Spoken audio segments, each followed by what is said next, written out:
Welcome to Born on the Bayou Sports, a Houston sports show made for Houstonians by Houstonians. Join Tim Costello and Scott Barzilla every week as they break down the latest in Houston Astros, Rockets, and Texans news. Tim's a former minor league broadcaster, and Scott has written 2 books on the Baseball Hall of Fame. Yeah, if Javier could get it figured out, it would make things a lot easier because he was that guy everybody was counting on this year to be a Cy Young candidate, take that big step forward and help anchor this rotation with Fromber. Since he's come to Houston, you can look at the development of guys like Carlos Correa defensively, Jeremy Pena defensively. I mean, you can Alex Bregman's, certainly I think a better than average third baseman. And now you're putting teams in 3rd and 8, 3rd and 7, 3rd and 9. Now here comes Will Anderson. Pin back your ears, let's go. So if you're Bayou born and bred, or just like spending time in the H, sit down, relax, and stay Houston strong.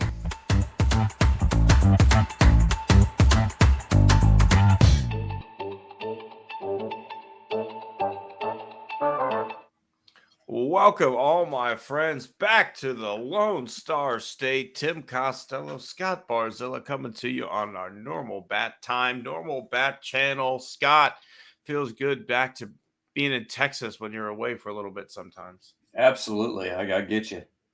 And only the weather. I only mean the weather, not the oppression. Scott, let me ask you a quick question. What is your worst possible flight scenario, right? Like, what would make it a terrible trip for you?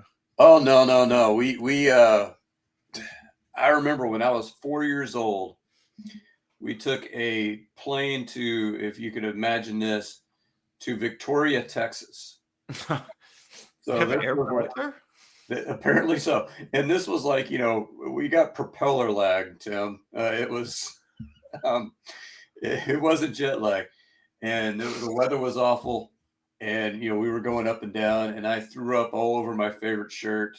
We made a stop in Wharton, so it was not even a nonstop flight. That one. I didn't know Greyhound ran fucking commercial flights, man. It was pretty. And when I'm 4 years old, this is 1977. I mean, we're talking, really bad tech. Must be like some Texas air company, right? Like when before everything was unregulated. So let me give you mine. I had I had 3.5 hours of delays because that's the world that we live in, Scott. But on the way back is really where it really kicked my ass. First of all, we're flying California to Texas. So I'm gaining 2 hours. So I eat breakfast before I get on the plane. My flight leaves at 10 a.m. And I landed and get in my car. It's 5 o'clock. I've missed lunch. Lunch is gone. That opportunity fucking sailed. That's issue number 1. Issue number 2, I'm normally an aisle seat guy. I'm long. I'm my lower half is longer than my top, right? Like I have long legs, but I'm not that tall. So I need to stretch that shit out. But unfortunately, this scenario, I'm in a window seat, right? That's problem number 2. Problem number 3, child behind me, who apparently had just taken kickboxing lessons and decided that the back of my chair for this 4-hour flight was going to be a great place to practice those kicks. Problem number 4, the dad of this child, even though I asked multiple times, hey, I'm really getting kicked a lot here, did absolutely nothing to stop it. So now here I am with a back cramp on a Wednesday night. I have to feel like that's one of the worst flights I've ever had, Scott. All right, so I got one for you, Tim. Since you were traveling, I am sure you were not aware that the Rockets are playing the Suns tonight. I saw that. And did you see Steven Adams ejected?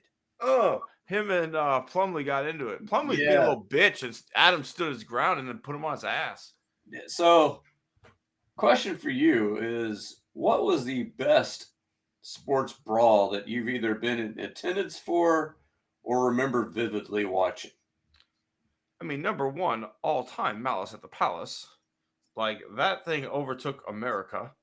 I don't know if I watched that live though. I mean, I guess. I guess the number 1 I've been in attendance for. I don't know if I've told you about the Valentine's Day Massacre before, where I was broadcasting a very low-level minor league hockey game, and this team was put together late. Oh, yeah. Like everybody else had all their guys, and then this team gets put together with like the scraps of like who didn't make all the other teams. So they had been taking it in the mouth for like 2.5 months, right? Losing 8-1, 9-2, shit like that, where they're getting their shit pushed in again on Valentine's night. And it turned into a full like fight, like 5-on-5, goalies coming across the ice, let's fucking go. And there were so many ejections that they could not play the remaining games left in the series because it was a 3-game Friday, Saturday, Sunday. So I did not get to broadcast any more games, but I did get my first opportunity to call boxing matches. So mine was circa, I'm going to go 1989. So I don't know if you remember that period of Astros history. That would be the year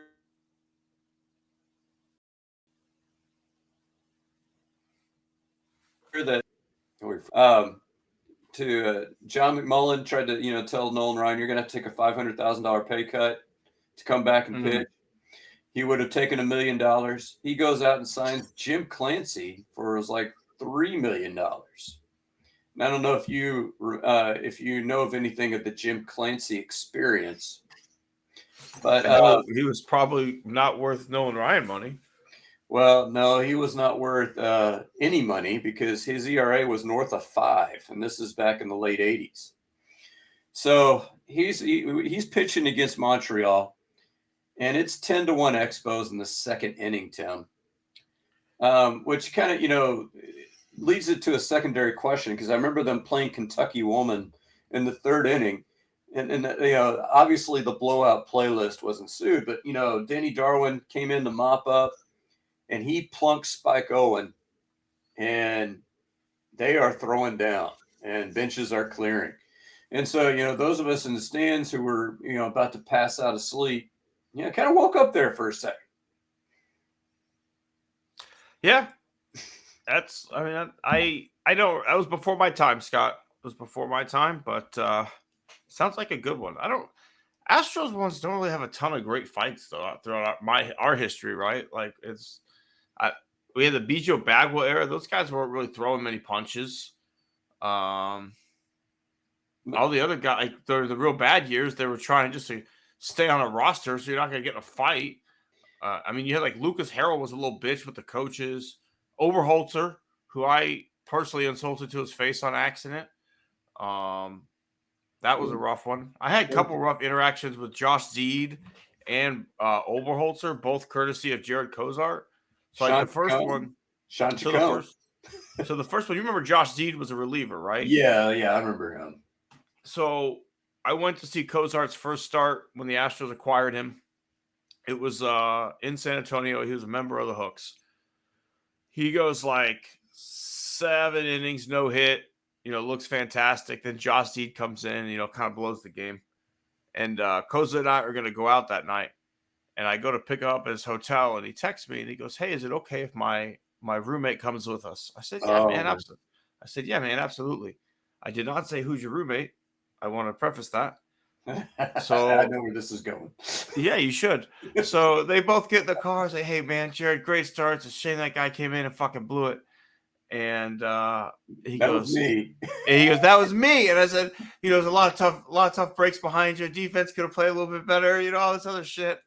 So then the next time, and I can't believe I did it again, but the next time I go to see Jared pitch, they're back in San Antonio, and like there's a rain out or whatever, things get pushed back. Well, the game I go to, Oberholzer starts. And he gets lit up like a fucking Christmas tree, right? And it's the last game of the year. So this is like the impression that he leaves. And so, like, again, I go to pick these guys up at the Holiday Inn. People get in. I didn't recognize that on top of Josh, because like Josh and I were cool at this point. I made up for it. We're all good. We went to the bar. They told everybody I was the bullpen catcher. So I was trying to like pick up chicks. It didn't work, but we tried. So then like this next time they're back in town, like I pick them up again. And we go out, and I'm just like, "Hey, Jared, it's a shame you didn't get to pitch. Whoever that guy was today, he fucking didn't have it." The guy in the backseat again goes, "That was me." I'm just like, "God damn it." And then, like, So then we get to where like the River Rock where we're going, and this guy's fucking housing margaritas like I've never seen, dude. Like he's ordering them 2 at a time and is fucking throwing it back left and right. I'm like, what the fuck is wrong with you, dude? He's like, this is my last start of the fucking season, and now I'm never gonna make it. And all this other shit. I'm like, next year, like he's in the big league, starting to fight, literally, like getting kicked out of a game. So hey, he made it, and his attitude was the problem. The most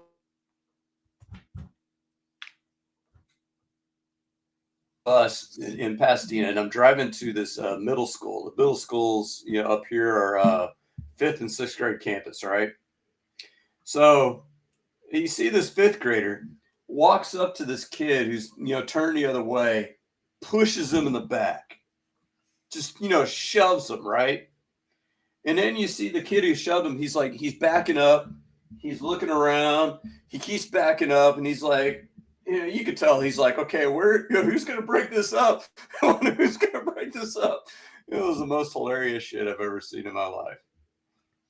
All right, Scott, I think we've enjoyed our fight conversation. Let's take it to the big news. The Houston Texans' new O-line who dis, because, man, they have made some moves. A move that you've talked about that you'd like to be seen for a while, Laremy Tunsil, he's shipped out of town. Shaq Mason, goodbye. You're fucking cut. Green, hello. Enjoy Philly. You seem like you like a cheesesteak. You're out of town. Boom. Those guys are gone. We've got some signings coming in. Tomlinson, who 2021 was a Pro Bowler, hasn't played at that level since, allowed the 6th highest sack rate for guards last year in the league. But, hey, he starts every week. You've acquired a lot of draft capital. And at the end of the day, I sent you a screenshot, Scott, of a play earlier this season where C.J. Stroud going up against a defensive lineman one-on-one on the sideline and, a little after-play chippiness. Not one of his offensive linemen there to protect him in that moment. I don't think that was overlooked. No, I don't think so either. And I halfway expected, and I made this joke in one of my articles, but I halfway expected to see a, executive vice president and general manager Nick Caserio petitions the league to move to a 5 Mississippi rule on blitzes. Not a bad idea. We could move the football on that rule. And we wouldn't need to blitz because we have 4 down linemen that can go fucking get it, right? Like, well, and the whole, but you would. You remember you were you watching Texans football from the very beginning? Yep, I've seen every single game of this team's life. ESPN ran an ad. What did you say? Scatty boy. And they showed David Carr under center with no other linemen. So you have like 5 defenders, and it's like he's looking around like, oh shit. If Eric Winston had played, this was what they always was. Oh, well, Eric Winston was supposed to be the anchor of that line, and he didn't ever play, and all that other shit. So. You're not Eric. No, Winston, not Winston. Yeah, I know you're talking about. Baselli, Tony Baselli. Yeah, he's in the Hall of Fame, I think, or he's right. But we drafted him. Yeah, thinking he was going to be like our starting left tackle, and then that didn't happen. Well, but yeah. So the Texans have made some moves, obviously. I think the biggest one really was the Green for C.J. Gardner-Johnson trade because he's kind of the biggest name coming in. Other than that, it's been a lot of. I looked at a lot of special teams guys, depth guys, gadget guys like Watson. I think could be a red zone target for C.J. Stroud. What are your takes on this, Scott? Well, first of all, we shared a graphic, or didn't we share a graphic? I described a graphic in an earlier episode where the Texans had been beat more often on run.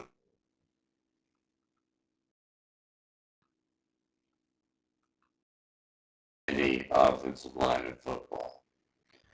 So for those people who are like, well, you just your best lineman, I mean, that's kind of like being the valedictorian summer school. I mean, you win. The thing is that this team's going to have to this offseason. This team's going to have to around and pay Anderson and Stroud next offseason, that's going to take a lot of cash. And, they were mentioning the fact that Tunsil's got 2 more years left on his contract. So after this season, knowing his pattern, he's going to start grousing for a contract. Remember the vernacular there, pay me Rick, except it would be pay me Nick. And that got that I think get underreported. Yeah, I think the fact that you have to pay CJ Stroud, Will Anderson, Danielle Hunter, all that goes into this. We had the 8th highest offensive line cost wise in the league last year. We were 4th in sacks. We were 6th in pressure rate, like win rate on the pass rush. And we were 6th worst, and 2nd worst in on the running side of things, block win percentage. So overall, we're a bottom 5 offensive line. Would you agree? Oh, yeah. Well, and not only that, but you talk about win rates. If any team's running a stunt against this offensive line last year, it's good night. They couldn't pick. I mean, even, just beating the guy in front of you was a problem. But then figuring out, how do we pick up this blitz? I mean, it was game over. Yeah, it was embarrassing at times. I personally, for a while, was against trading Tunsil, right? But then after it happened, right? Like I can't sit there and say no, we shouldn't do it anymore because we did it. So now let me take it and think about it, right? Like if you really want to rebuild the culture of this football team, and I think you've done it on the defensive side of the ball, right? You've got nothing but fucking dogs on the defensive side. Those guys want to win. They're ready to do what it takes. They will play their asses off. They will hit you hard. They will shit talk along the way, and they will back it up, right? Like, I don't think there's one guy on that defensive side of the ball right now that you're not happy with, or you're not like, okay, let's go. That guy's a dog. But then on the offensive side, our offensive line, especially in the trenches, we didn't have one fucking guy like that.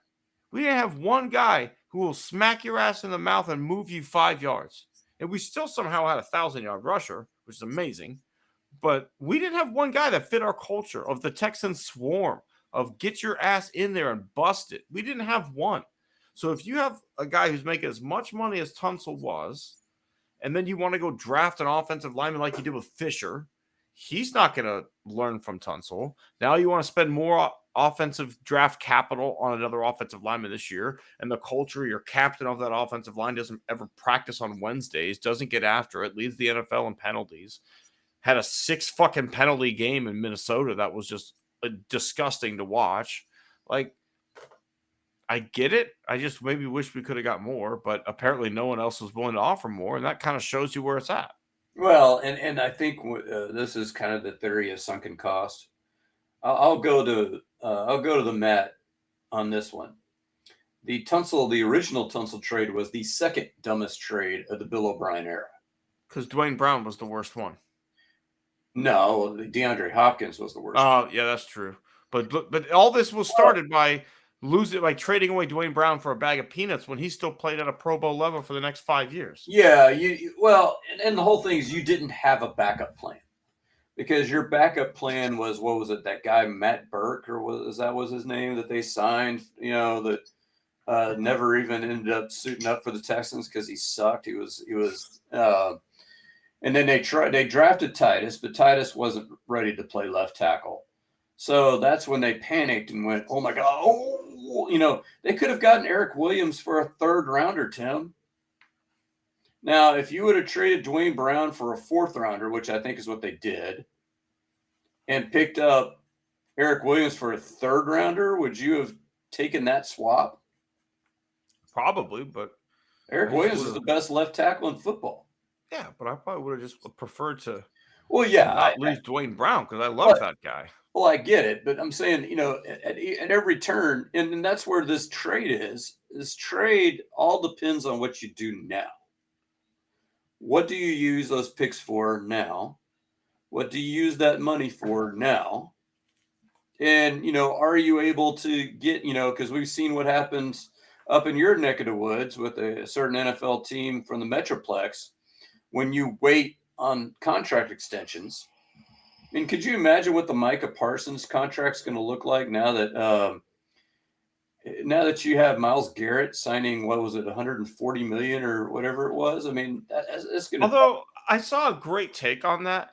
If you truly think about it, Jerry's a PR guy, right? At the end of the day, like Jerry's a PR guy. Someone said, like, I think he likes having all of his players as the highest paid player at their position because it's just good PR for the Cowboys. It's just like, that's an interesting fucking take. Yeah, I guess. I don't know if it's the right take, but it's an interesting take. Well, I'm gonna address more of those two moves you made later.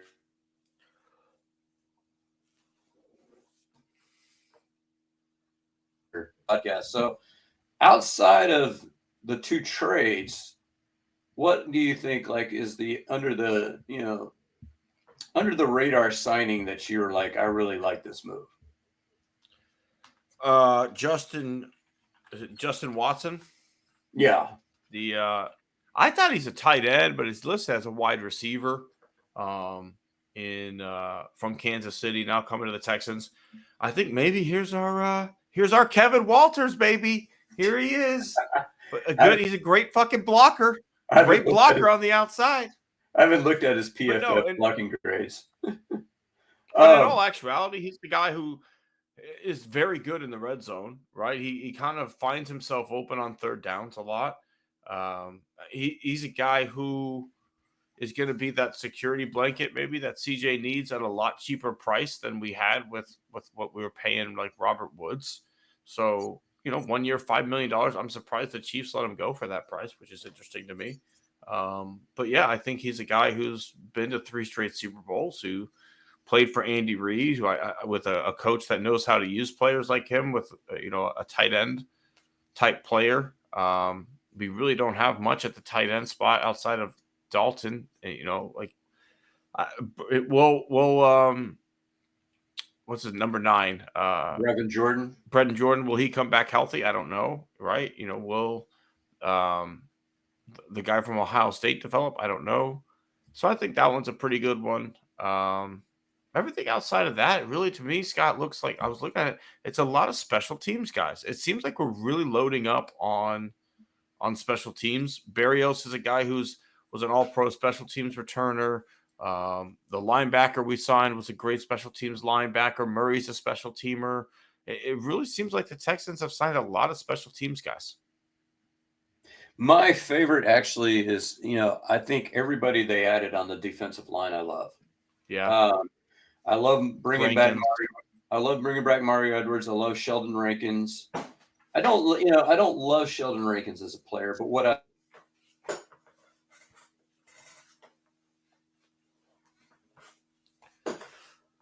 your internet is struggling tonight. That's a great depth move. Yeah, I'm noticing that too. But they brought back Derek Barnett, so I love the fact that they can go into the draft and not have to draft a defensive lineman. They can draft one if they like one there. But, really, if you look at all the positions, there's really the only thing they have to draft is on offense. They don't have to draft any defenders at this point. I think that's a good spot to be too, right? Like your defensive side of the ball is pretty much taken care of. You've got good corners across the board. You've got 3 good safeties that you're comfortable with. If you want to cut loose with Jimmy Ward after the season, you're in a position to do so. The linebacking core is better than it was. The secondary is a legion of boom worthy, right? Like these guys can fly, they can cover. Good luck fucking moving the ball in the Houston Texans this year. Well, and if you want to, somebody put up a graphic on the old X that when you add CG, I keep trying his initials, CJGC, 24 interceptions from this secondary once you throw his numbers into the mix. That's stupid. And I feel like Kalen Bullock is only going to get better. Petrie kind of filled into his role as that tight end killer nickel guy very, very well. And it allowed, Jimmy Ward to maybe be the player he is in the back end more so than being up in the box. So add in Gardner Johnson in there. Oh my God. It's gonna get real, hopefully turnover heavy, man. This team should force some turnovers at a very, very high rate. Okay, so last question, at least on the Texans. Do you foresee any more significant moves in between now and the draft? Would you quantify moving up in the draft a significant move?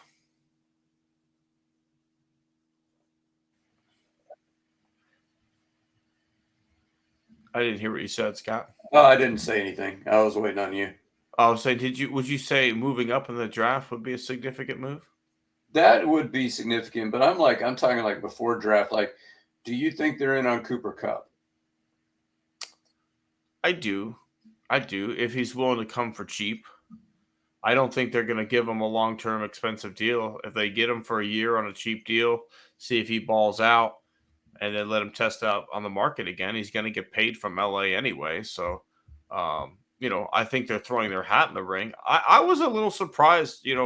Hopkins got $5 million 1-year deal from the Ravens. I'm a little surprised the Texans, went with Watson for $1 million for 5 years. I'm sorry, a $5 million for 1 year over, say, like Hopkins, right? Like, does that surprise you?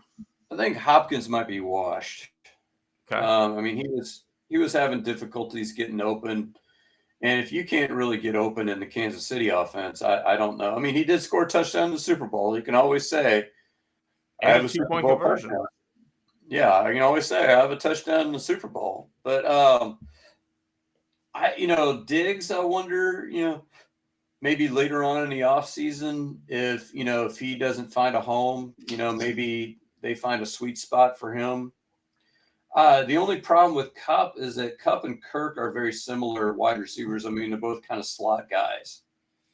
So that's, Kupp and who? And Christian Kirk. I forgot we have Christian Kirk. I did forget about that one for a second there. I don't know. I think he could find a way to make it work. I mean, we'll see, Scott. I don't know. I feel pretty good about the offensive firepower at the moment. If you could maybe in the first 2 rounds get a receiver, get the right kind of receiver. But I don't know. I also want a guard. Well, I feel like center. You've kind of, with your 2 third-round picks, I think you're pretty much, if you don't walk out of the 3rd round with 2 linemen, you're in probably some serious trouble. Well, I mean, who's to say you don't trade up and take a lineman in the 1st round? Well, right? yeah. Like, that's what I think might happen there, and then maybe a receiver in the 2nd round. And then maybe, Tank was a 3rd-round pick, I think it was. So you need some numbers.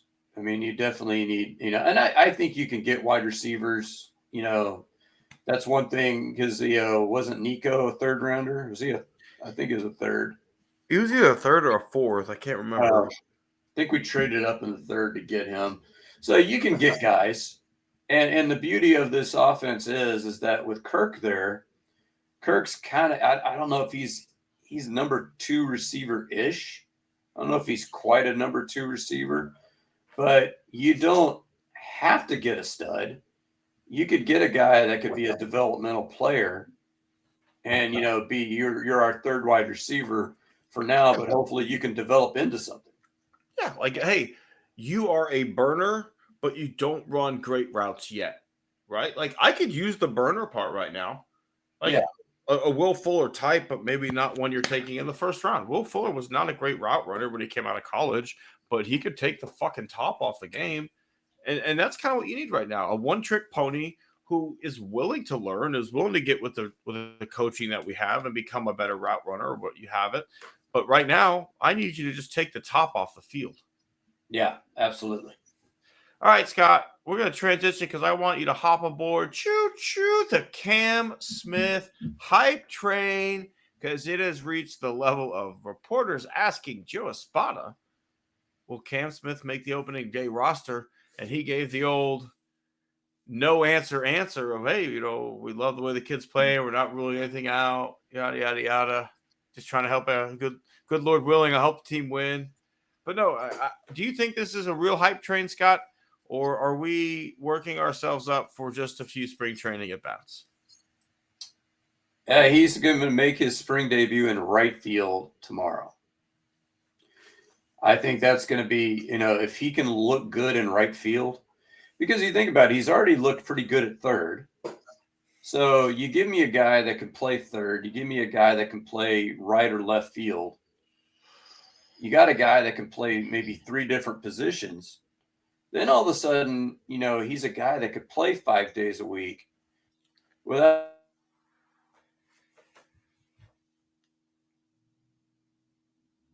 so much the bat. I think he showed you what you can do with the bat.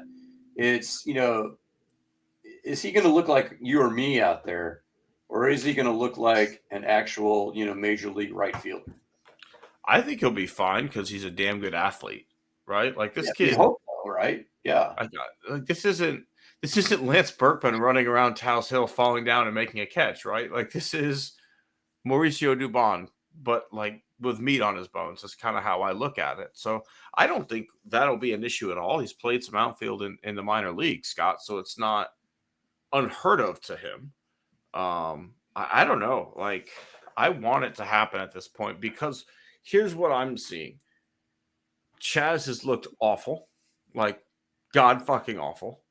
Jake Myers is still striking out at an unbelievably high rate. But he has like a 950 OPS in the spring. He's raking off fucking nobodies and striking out at a very high rate. Like he still can't hit breaking pitches and he's crushing minor league fastballs. Right? Yeah. Like, am I wrong? No. I'm just, if you're looking straight at performance, I mean, I'm looking at the stats that matter, which is Jake Myers strikes out at an incredibly high rate, and he always has, and his whiff percentage is high as shit, and he has done nothing to change that. Like, he hasn't faced any true big league talent for the most part yet, and so, okay, the numbers are a little inflated. It's obviously the opposite of how it's my personal feelings are into this as well too, right? Because I'm looking at Cam Smith and saying, oh my God, this guy should make the team.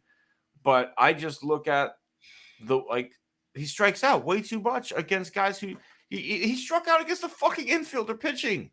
Yeah, and the other part of it up at least.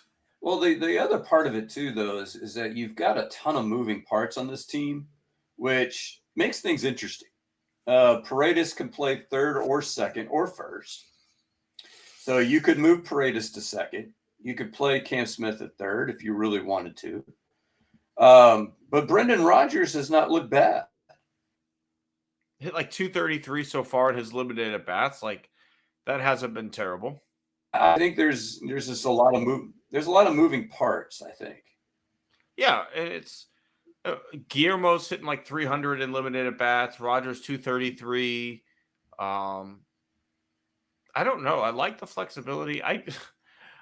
How do you think Altuve has looked at left field? Because to me, he's still treating this like a kid on vacation. Like he's like running and like he literally is treating playing left field like when they let the kids play catch on the field before an Astros game back at the Dome, where you like run and jump into the wall and make a catch and throw it back to your dad, and then like try and do it again. Like everybody's laughing when he jumps into the wall. He doesn't need to.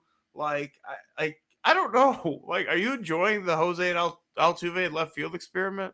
Well, what I loved was that first catch he made against the wall. And they're like, an MLB, the MLB app was like, ooh, look at this great catch. And I'm like, he caught it and then jumped into the wall. It's a routine catch. The bigger, obviously the only errors that he's made have been throwing. And I think that's going to be the issue. And I don't even think it's so much an arm strength issue, is that Altuve's, let's just say his attention to detail in terms of strategy is maybe sometimes been lacking. And so this, like, I don't know if you remember the South Park baseball episode. Yes, where they're everybody's trying to lose to each other because they just want to be done playing. But I love the bat dad. You throw the ball to second, you losers. He's running home. And you're like, why are you throwing it to second if the guy's running home? There's going to be some moments like that for Altuve, I guarantee it. he's just gonna fire it into second automatically, and just like, yeah, I can see that. I don't know. At least at Minute Maid Park, I think he'll be okay because like it's such a short porch in left field. I think on the road is where the true tests lie. Like, do you let him be 162 games a year in left field, or is this like 70 games max? Yeah, and I think the other hill that I'll die on right now, you're dying on the Chaz and Jake Hill. I love John Singleton. He shouldn't be on this team. Even if Christian Walker's not opening day ready? You've got like 3 other guys that can play first base. Okay. Give me Zach Zenzo, give me, Caratini, give me Diaz, give me Paredes.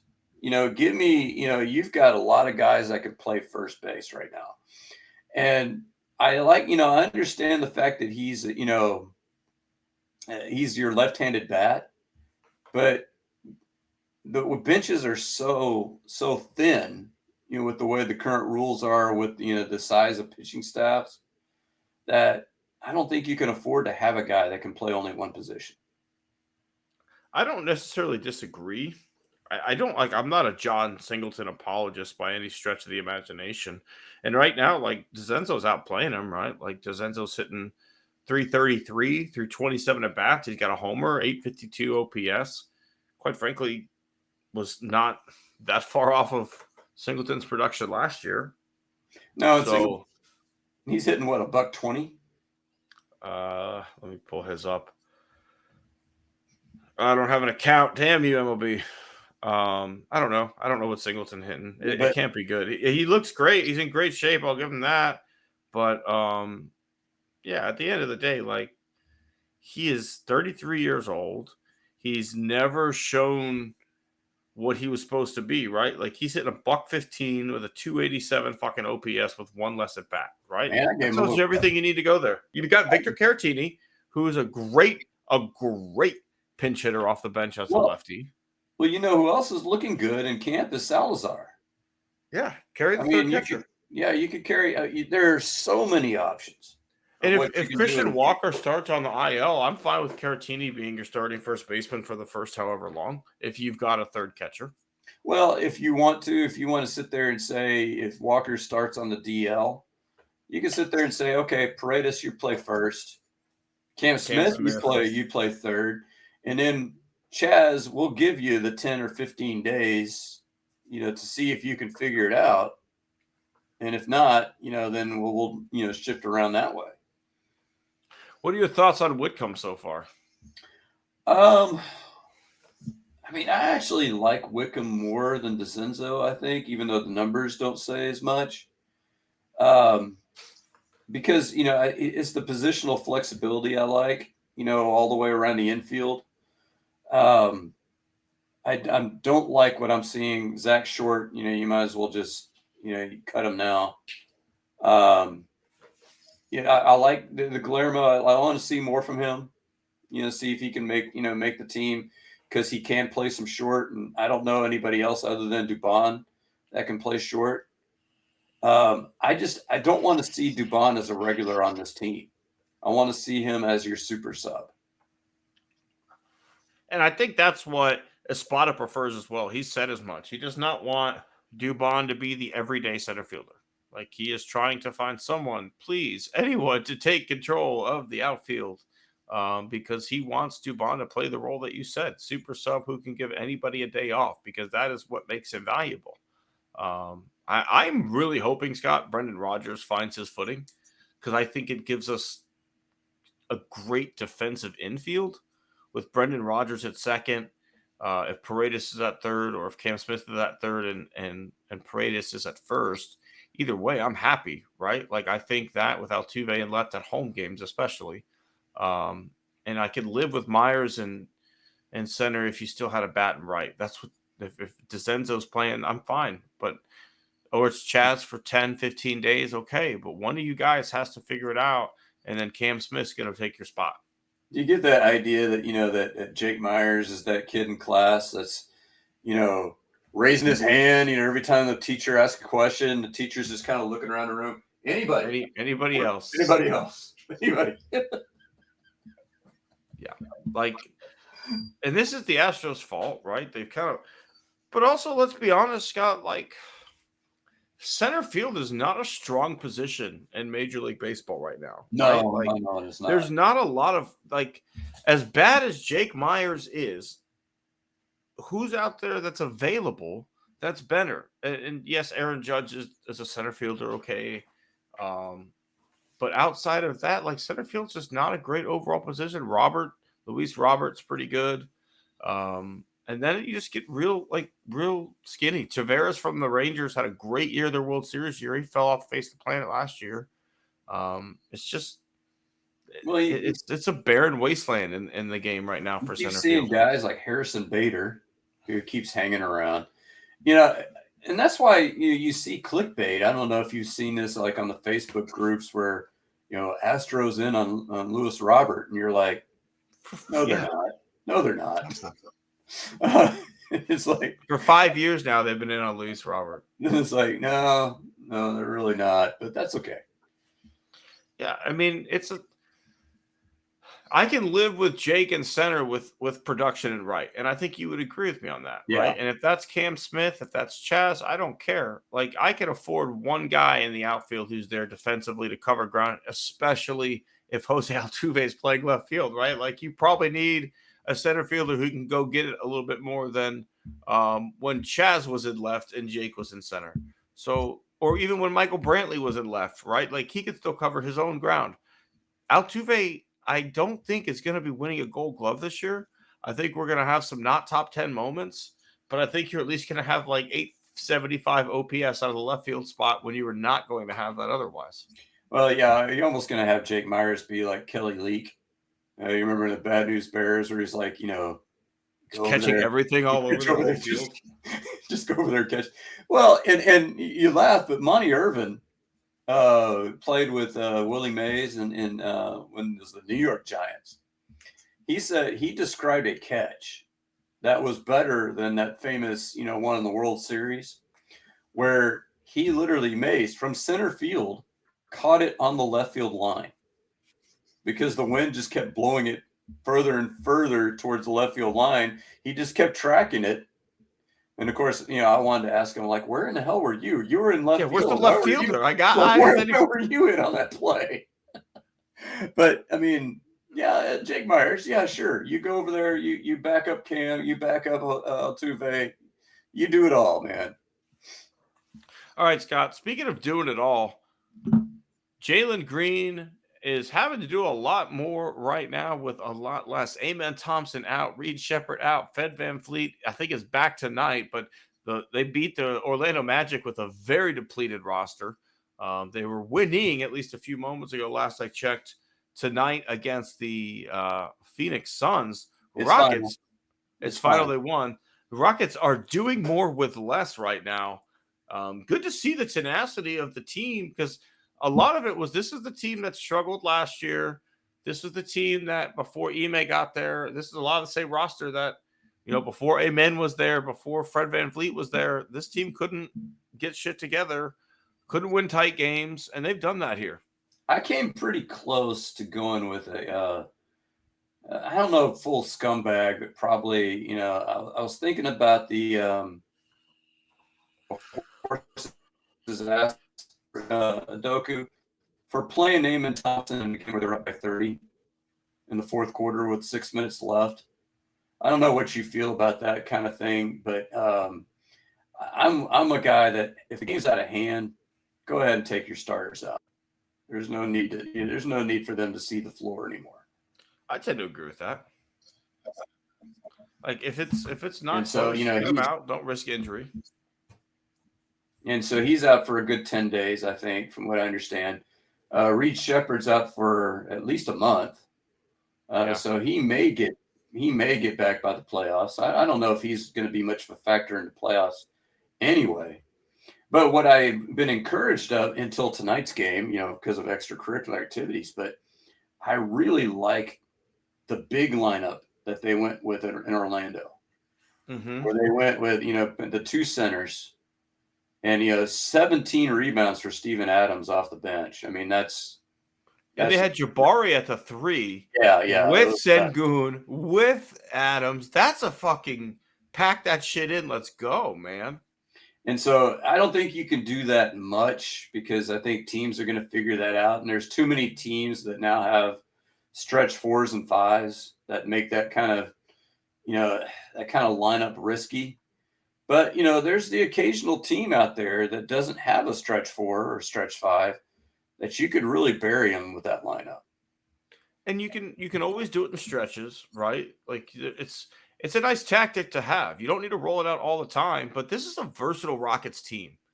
They are kind of built to win in a lot of different situations. And again, I don't think we're winning a title this year, but it does leave you wondering, like, hey, how do we go forward? Because you've got a guy like Jabari Smith, who maybe I thought was trade bait, but he's looked fantastic since he's come back from his injury.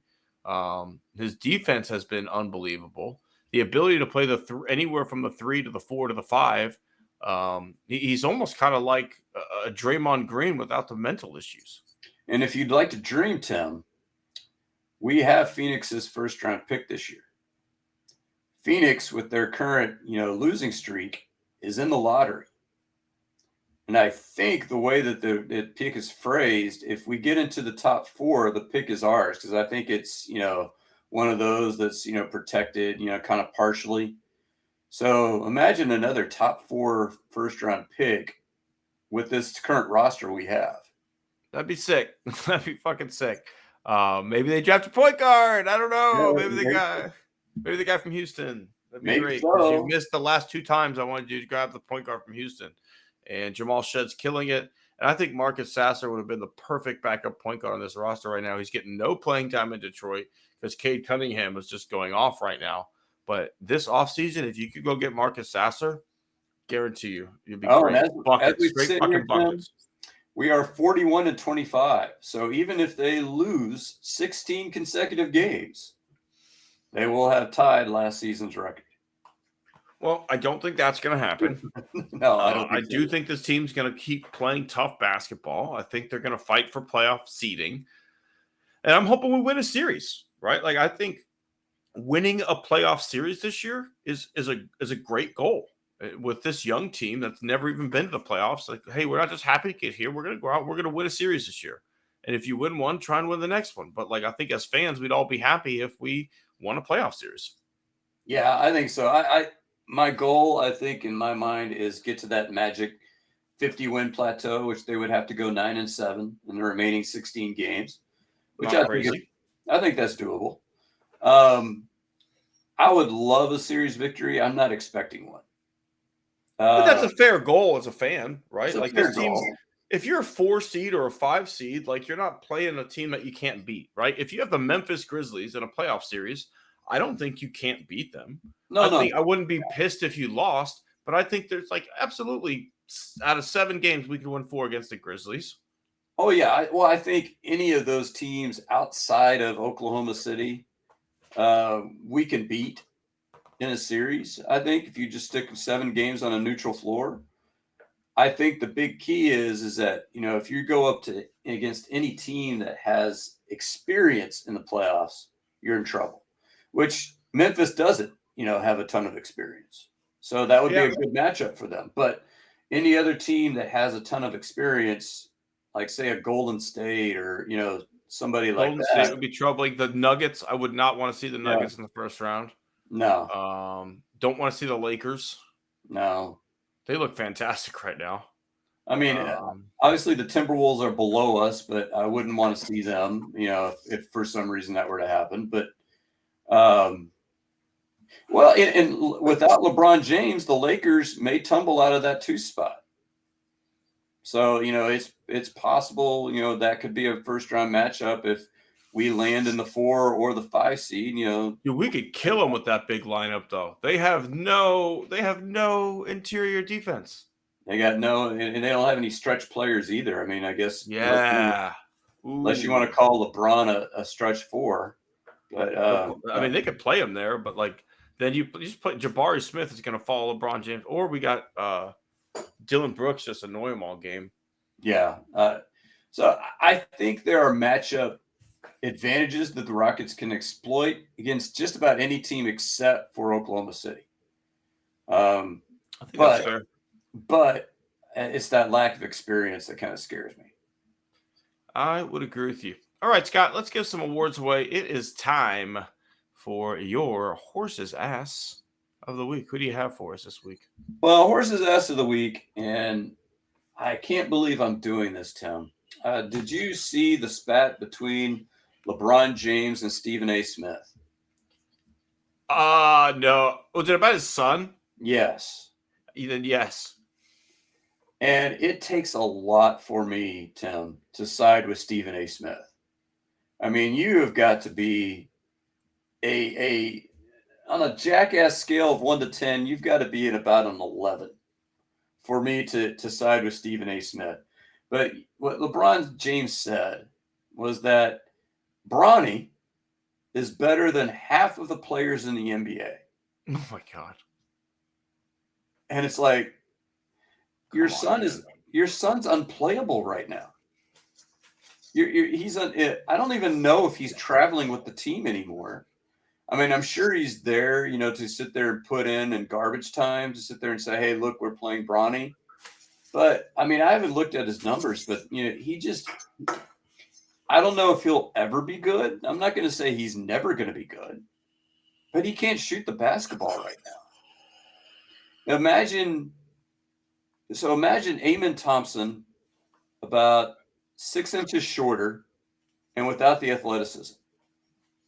And that would be so that would be but with Amen Thompson's shooting ability, which is not great. That's what I'm saying. I think I could shoot it as well as Amen. I'm not going to say I can. I would be like that video that I sent to you, of the guy, shooting like Ben Simmons. Kobe. I just gotta yell Kobe Do you remember? Did you ever watch Along Came Polly? No, I never saw that one. Oh my God. Well, there's a great scene where it's not Hoffman, but the actor, I can't remember his name off the top of my head, but he's shooting in the park and he's just laying bricks like a fucking mason, dude.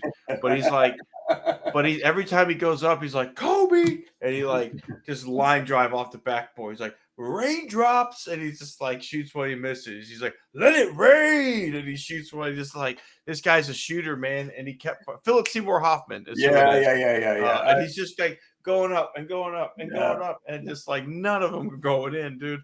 But it is a wonderful scene.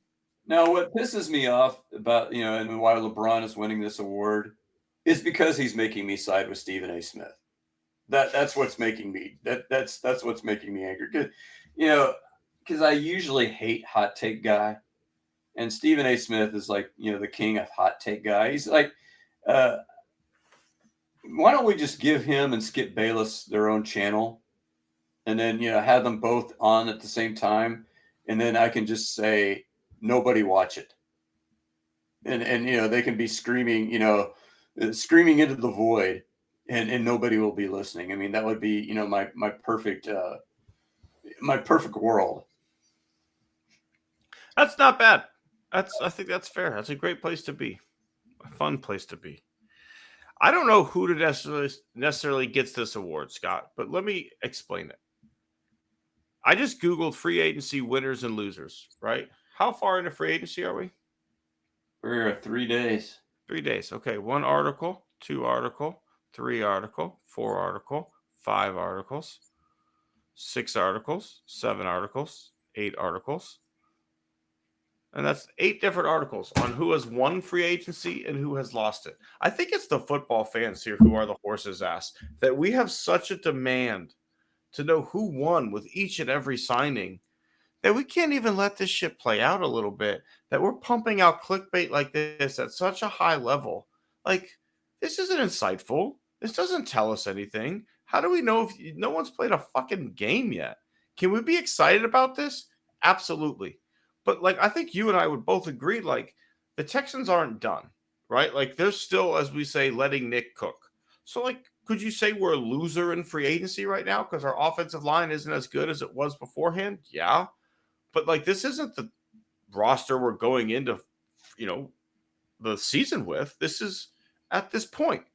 And I just think the sports discourse is better than this. We as sports fans are better than this. We have to accept and expect more than free agency winners and losers. How about a fucking interview with the guy on why did you pick this town? What was it about this scheme that made it a good fit for you? Why do you think you're going to be a good Raven, Texan, Chief, whoever it is? Do a little bit of fucking journalism instead of just pumping out trash. Because I think you and I would both agree, Scott, like you write insightful articles on a lot of different topics, some sports, some not. You look into it a little bit first. You don't need to just pump out who won the day. I'm sure you've written an article about the Texans free agencies. I'm sure you wrote more than the Texans won the day or the Texans lost the day.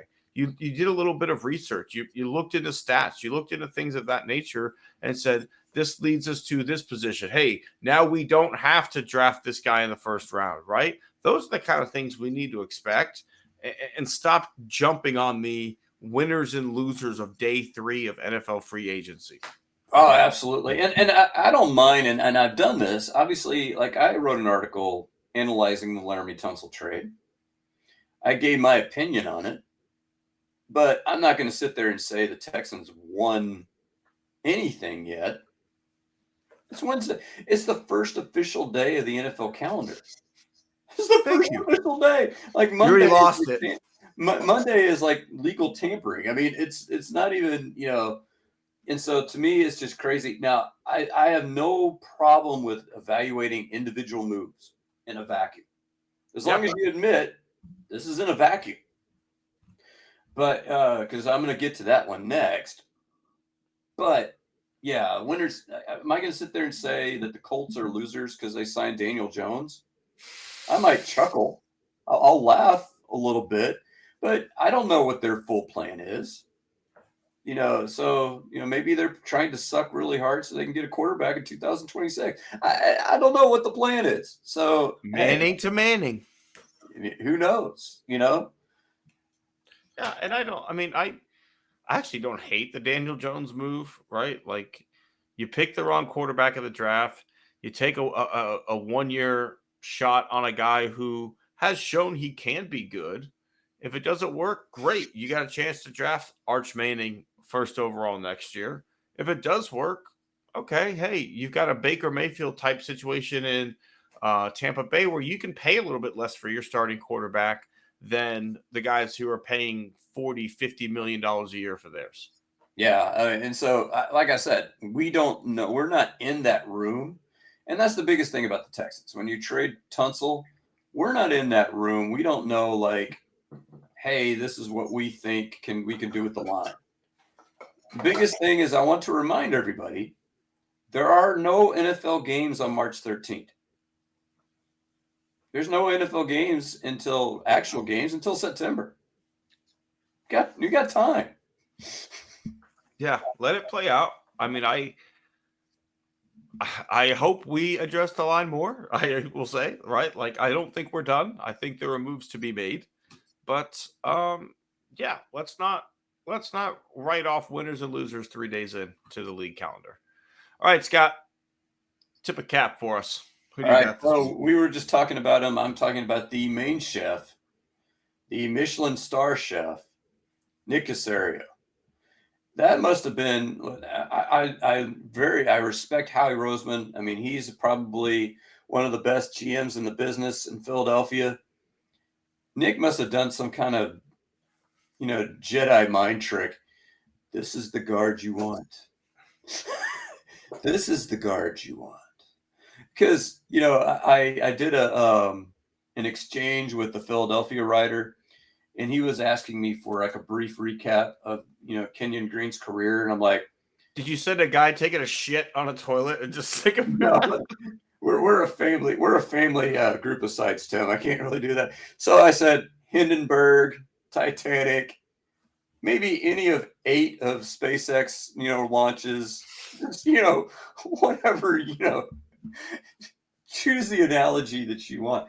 And I'll give Kenyon Green all the credit in the world for getting in shape this last year, giving it in his best. giving it the old college try, but he sucked. And to sit there and get a Pro Bowl level safety for a guy that sucked that bad, and it's a pick swap next year, fifth and sixth round next year.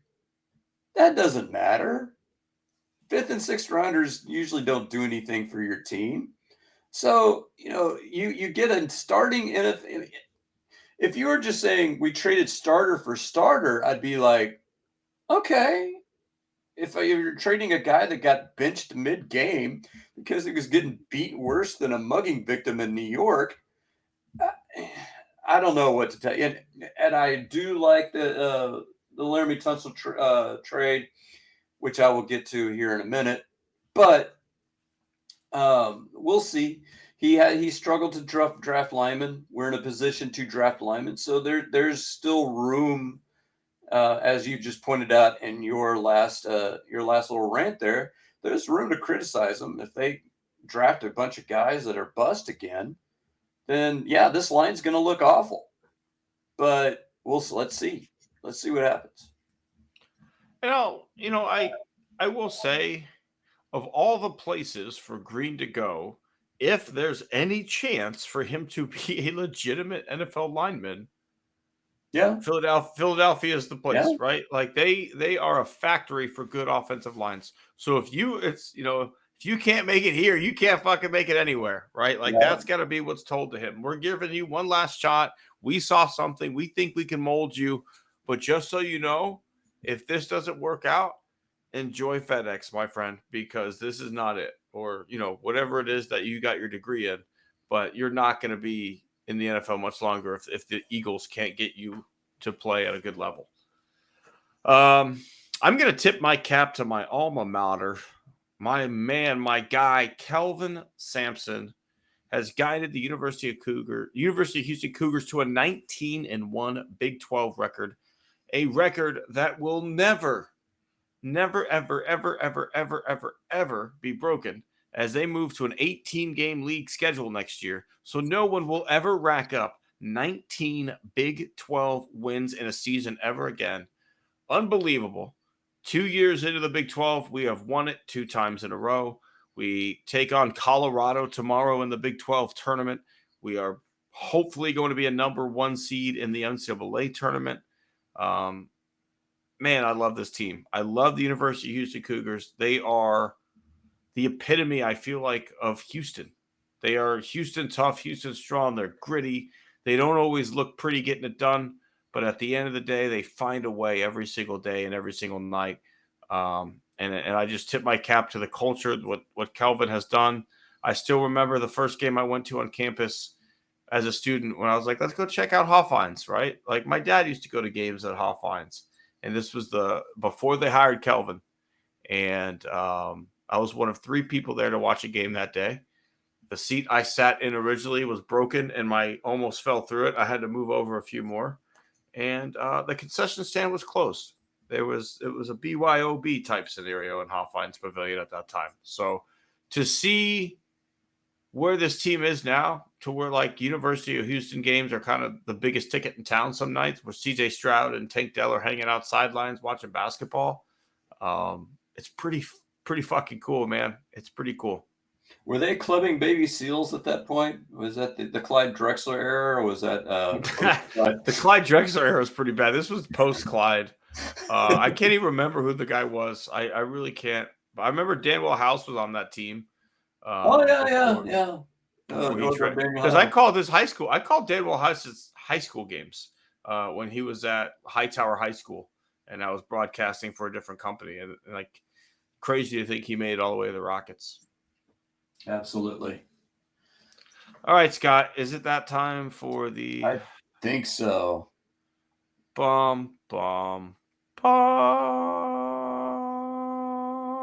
Scumbag of the week. All right, Tim. We've gone pretty heavy politics the last 2 weeks, so I'm going to go back to the sports world. Laremy Tunsil, you are my scumbag. You mentioned some things early on in the episode, but here, and I'm sure you've played organized team sports, growing up in your life. Did you ever have a coach that told you that the only thing you can control is your effort? Some variation of that. Some variation.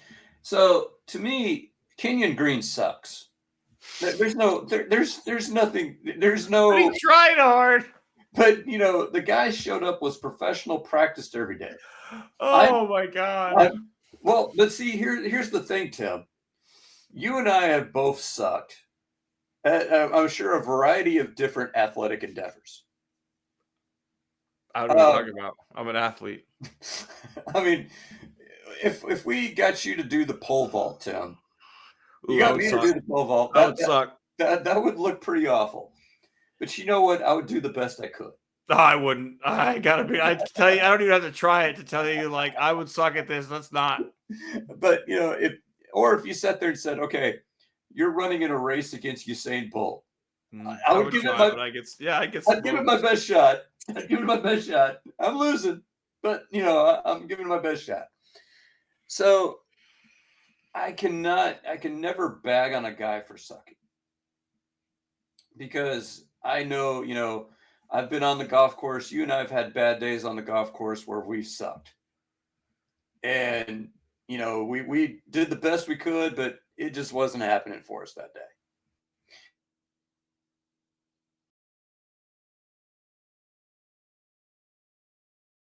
Scotty boy. Flat out takes Wednesdays off. Here's a guy that, is always, tweeting about his PFF score. Here's a guy that, as you pointed out, when somebody's confronting his quarterback, he's nowhere to be found. When, his running back's getting mauled, he's standing up, kind of looking around, going like, hey, man, I got the best seat in the house. He is the typical, I'm going to do my job and nothing else kind of guy, which I have nothing against. Hey, go out and get paid what you're worth. I have no problem with that. But once you get paid, like, look at Josh Hader. Josh Hader signs a 5-year deal with the Astros. Once he gets paid, he's like, hey, Skip, if you need me for 2 innings today, let me go out there and pitch 2. Yeah. Look at you invested in me. I'm here for you. Look at Jose Altuve. You need me to go out and play left field, coach? I'll give it my best shot. The person who is the best player on your team has to be the hardest worker on your team if your team's going to be any good. And Laremy Tunsil was the highest paid Texan. Just simply as that. He was the highest paid Texan this last year. And he had probably the worst work ethic of anybody on that team. And so they literally, before D'Amico got there, they had to bribe him, Tim, to practice during the Bill O'Brien era. They had to bribe him to practice. I mean, what is the bribe? How do you bribe him? Do you have a pack of zingers? I don't know what you're, dude. What flavor though? I like the old fashioned chocolate. Yeah. Some of those fruit, like the lemon one, like, don't give me that shit. No. But could you imagine him sitting there like, hey, what do you like? What do you like, Laremy? What's your favorite? I want one of the massages Deshaun gets. Or no, what's your favorite snack food, Laremy? I bet he's a Little Debbie. He's a Little Debbie guy. Are you a Little Debbie guy? Are you a Dr. Pepper guy? Are you a Coke guy? What's your, are you a Snapple guy? What's your poison? But can you imagine that? Can you imagine the highest paid player on the team, and they got to bribe him to practice? I mean, and so, yes, he was the best blocker on this team. Yes, he was an all-pro every year that he was a regular on the Texans. All but that year that he took off 2 months for an injured thumb, which, I'm pretty sure was healed about halfway through that. But, hey, whatever. Whatever floats your boat there, Laremy. Good luck in Washington. Don't let the door hit you with the good Lord split you. Practice? Talking about practice right now? I'm talking about a game. I'm talking about trying to win a game, and this guy's over here talking about practice. You don't want Allen Iverson as your left tackle? That's an interesting take. But no, I tend to agree with you, right? Like you have, as a left tackle, you were given like the keys to a franchise quarterback, right? Like, hey, take care of this guy and help everybody else take care of him. And I think you're right that Laremy has not done that. And I think that's a fair scumbag of the week, Scott. So since you have taken the high road by not going political, I feel like that leaves the low road wide the fuck open for me. So I'm going to cruise on down that way. What is like the free market, Scott? Like typically economists who love the free market are used as a way of saying like this is how the public reacts to a good, right? Like the free market will decide your fate typically, right? Would you say that's a fair description of what economists will say about society? Yeah, and I know where you're going here, but Good. it's illegal. You can't do that to them. No, it's not even. We're not even done with where you know where I'm going. You don't know where I'm headed.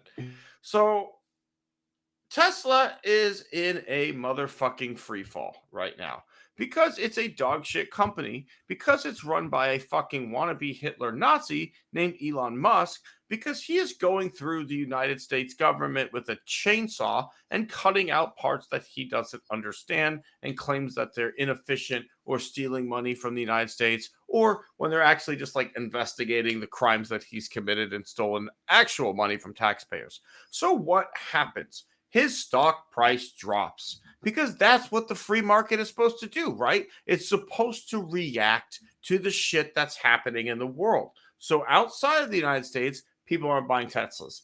Inside the United States, people aren't buying Teslas. So what happens? That stock price goes down. So what does Elon do? He runs to fucking Daddy Trump and says, I need you to help me. My stock price is going down and I am now worth less money. My money, I can't buy as much ketamine and I need more.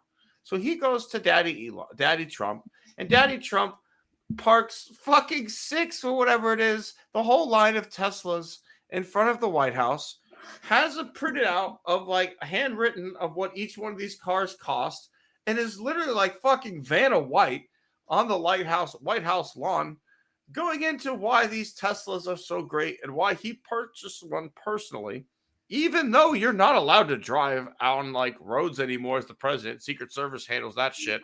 If you want to like drive around your private compound in a Tesla, like go ahead. I doubt that's what's happening. All of that to be said, Scott, how did Elon purchase Tesla? How did Elon purchase X or Twitter? Oh, he bought it. No. He took a loan against his Tesla stock. Oh, yeah, that's right. Yeah, well, yeah. So as this Tesla stock is tanking, his X loan is tanking. So let's try and piece this motherfucking thing together by following the money. Is Elon's about to lose Twitter, and he went to fucking Trump because he, God forbid, can't allow Nazis to just be Nazis on Twitter anymore, because Elon has to be in charge of free speech to monitor it for everybody. He literally bet Twitter's future on Tesla, and now that Tesla is failing, he's going to lose Twitter too, and he's trying to use the fucking White House to save it all. This is so ridiculous. Follow the money, people. Follow the fucking money. Well, I don't know if you saw this, Tim. Did you see that he claimed, so this is Musk, he claimed that you could use the Cybertruck as a flotation device to pull jet skis? Did you see this?